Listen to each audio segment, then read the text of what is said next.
What up, y'all? Your favorite neighborhood ninja, DjSpinja, coming to you about Ukraine's latest hit on Russia. And, you know, I did my last video talking about they got the green light. And this is what happens when you get the green light.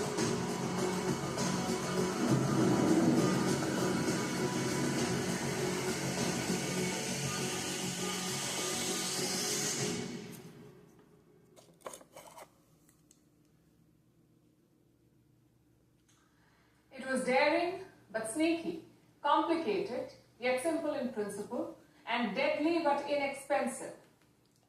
They're always worried about money. They're always worried about money. And no, it wasn't sneaky. They were just told 2 days ago they got the green light. You knew it was coming. That probably sums up Ukraine's drone attack on Russia. It happened yesterday. You've seen nothing like it before. Drones flying out of parked trucks, Russian bombers engulfed in flames, and even bases in far-off Siberia damaged. How did Ukraine pull this off? What losses did Russia I told you how Ukraine pulled it off. They got the green light, stupid. suffer? And how will Vladimir Putin respond? Let's break it down for you, starting with the attack. I'll tell you exactly how Vladimir Putin's going to respond. He's going to threaten nukes like every other time he got dealt a loss. I'm going to nuke everything. Yeah, no you're not. Half your nukes don't even fucking work. Ukrainian President Zelensky has said that it took 18 months to plan. 18 months of planning. The first step was picking the targets, and Ukraine chose to be very ambitious here. They wanted to hit Russia's bomber fleet. That's the Tu-95s and the Tu-22. Yeah, let's attack the thing that's been attacking us the entire time. That's just common sense, and it's smart. This is the bomber fleet. As the name suggests, these planes are used to drop bombs. Is that what a bomber fleet is for? To drop bombs? No. Conventional and nuclear. You're fucking with me. And Ukraine decided to strike these Russian planes. Now look at this map. See how extensive it is, how widely spread the targets are. One is the Belaya base in Siberia. It is some 4,500 kilometers from the Ukrainian border. 4,500 kilometers. Another is the Olenia base. This one is located in Russia's Arctic region, almost 2,000 kilometers from Ukraine. So these are far-off targets for Kiev, and this is what they chose to strike. And that was step one, locking the targets. Step two, attacking them. Now we are talking about targets which are thousands of kilometers. Why are you teaching us about war when almost everybody knows how war is fought? Away, as you just saw. Ukraine does not have such long-range weapons, so they decided to use drones. Not military-grade attack drones, but simple FPV drones. FPV stands for first-person view. These are drones with a video remote control, so you can operate them from a distance. Oh, like every other drone in existence? Because, you know, we have little men flying drones. Get the fuck out of here, stupid. In fact, Ukraine has published some pictures. These are the drones they used against Russia. The same ones are used by social media influencers. If you go on Amazon, you could buy one of these drones. Of course, there is a difference. Kiev made them lethal. They used explosives so that the drones blew up on impact. That was step two, choosing to attack with drones. Step three, reaching the target. How do you do that? For this, Ukraine smuggled the drones into Russia. Then it smuggled special wooden boxes.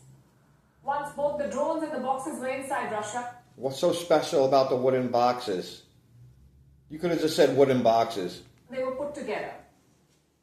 The drones were packed into the boxes. After that, they were loaded onto trucks. And here's something to note. None of this raised any suspicions. That's because it looked like routine activity. Because Vladimir Putin and Russia is fucking retarded. That's why. They think they're so superior, but yet they keep getting just diddied on a level unseen by somebody that's supposed to be a superpower. Hundreds of trucks, probably I fucked up that word. Superpower. crisscross Russia every day. Oh, and quick note, one of my videos I want to just come out and say I said that USA was the only people with 5th gen fighters. I meant 6th gen, not 5th gen. Everybody's got 5th gens. We're the only ones with 6th gens. But that's airplanes, by the way. But yeah, I just wanted to make that clear because I fucked up like way earlier on like one of my first or second videos or something like that. So authorities completely missed the ones that were carrying Ukrainian drones. These trucks drove close to the bases that they were supposed to attack, and then it began. Ukraine used remote controls to open the boxes, and once the boxes opened, the drones simply flew out. It's hard to explain this in words. Here's an eyewitness video of what happened.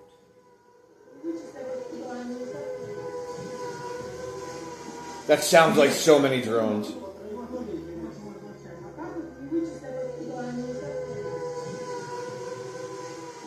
That sounds like a swarm. In total, Ukraine used 117 drones. Each drone had its own pilot, sitting thousands of kilometers away, guiding...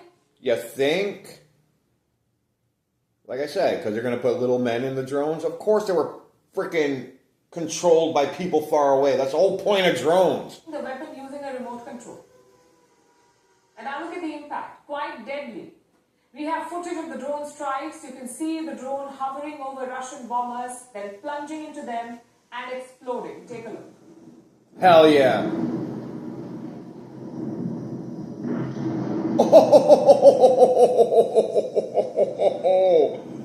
Oh, that's foul.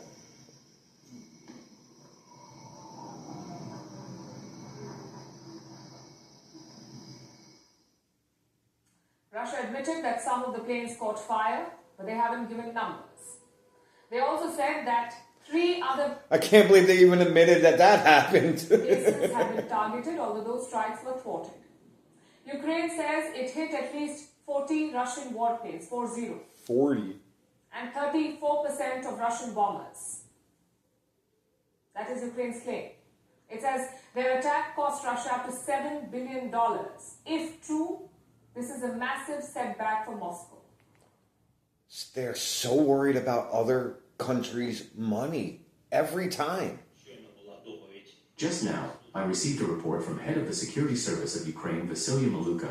A brilliant operation was carried out. It took place on enemy territory and was aimed exclusively at military targets, specifically the equipment used in strikes against Ukraine. Russia suffered Like I said, significant losses, entirely justified and deserved.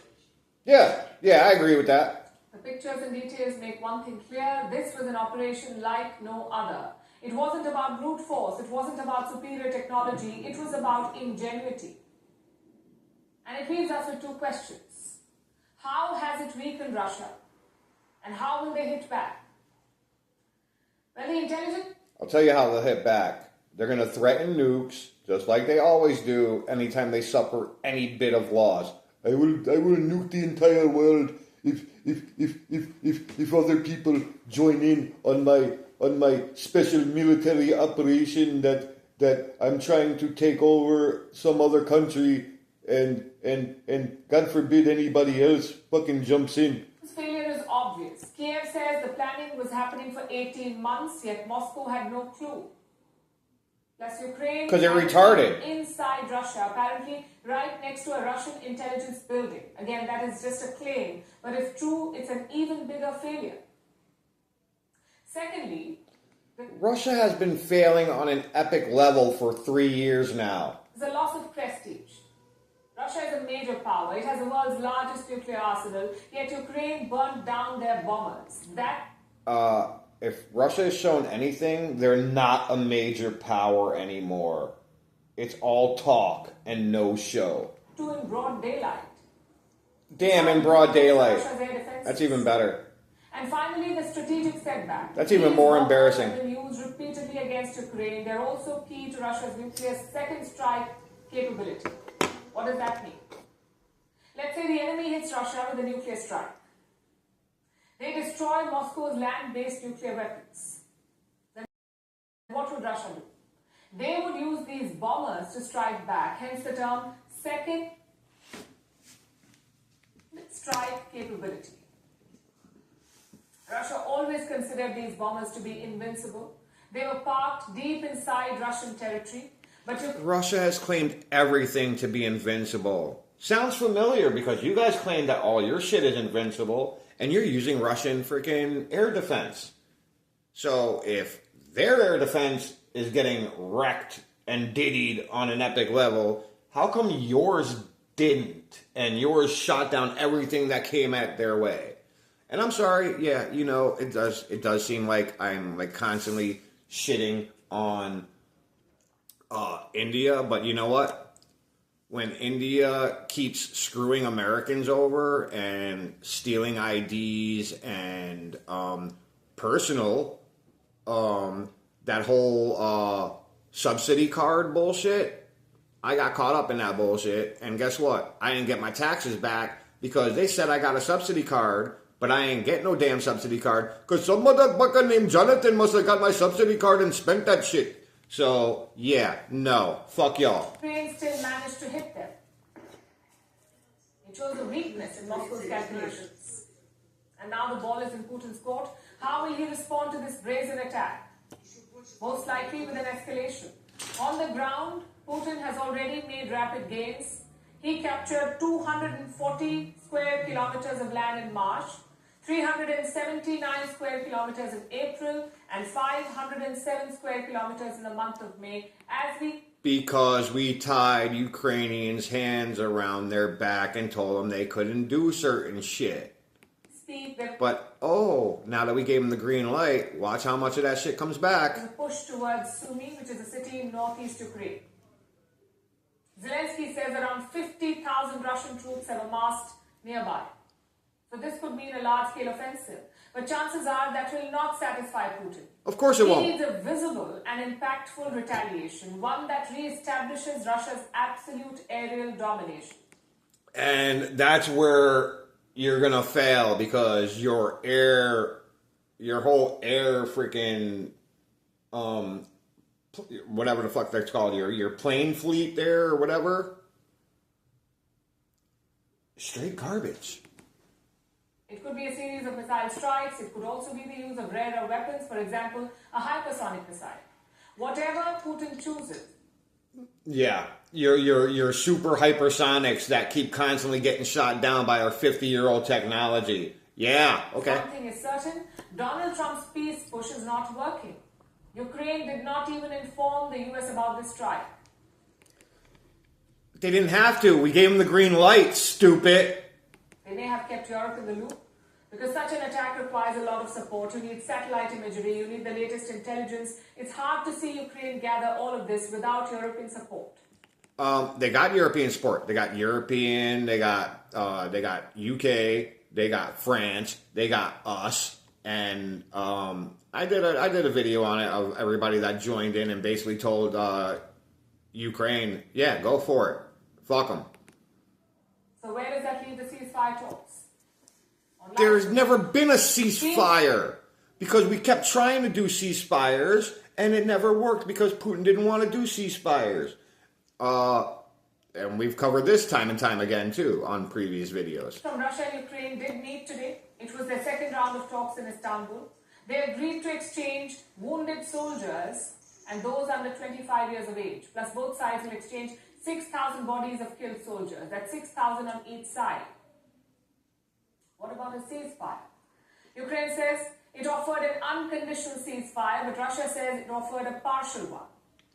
And all the other countries said we've exhausted every other possibility to do this peacefully, and it didn't work, so now it's time for brute force. That too for up to 2 or 3 days. Meanwhile, Zelensky was at a summit in Lithuania. He once again called for a ceasefire. We must do everything to make sure diplomacy is not empty. Our delegation is now in Istanbul and we are ready to take the necessary steps for peace. Naturally, the starting point should be a ceasefire and humanitarian actions, the release of prisoners and the return of abducted children. And just to recap, Zelensky took out 40 Russian planes on Sunday, and on Monday he expects a ceasefire. And What has Putin been doing for 3 fucking years? How backwards? See, you guys keep glazing Russia because you're getting all your weaponry from Russia, so you got to be friendly with them. You can't talk shit upon them. But why? Yeah. Oh, you'll see. You'll see. Is this delusional or strategic? It's called strategic. Yesterday's operation was a huge military success for Kiev. It probably will go down in the history books, but so was last year's invasion of Kursk. Zelensky decided to occupy parts of Russia's Kursk province. The idea was to build pressure on Moscow, to force Putin to agree to a deal. But so they can come take your shit, but you can't go take their shit. How does that make sense? Almost 1 year later, Russia has retaken all of Kursk. Meaning, Zelensky has lost his leverage there. So full marks for out-of-the-box thinking, also full marks for planning. But does it change the balance of power? I'm afraid it doesn't. Russia still controls 20% of Ukraine. I'm afraid it's going to, because they're not alone. You keep thinking Ukraine is alone. They're not alone. They are backed by 4 other countries, or 4 other fucking superpowers. 4 other superpowers. Stupid. It still holds the edge on the battlefield. It still has more weaponry than Kiev, and it also has a lot of patience.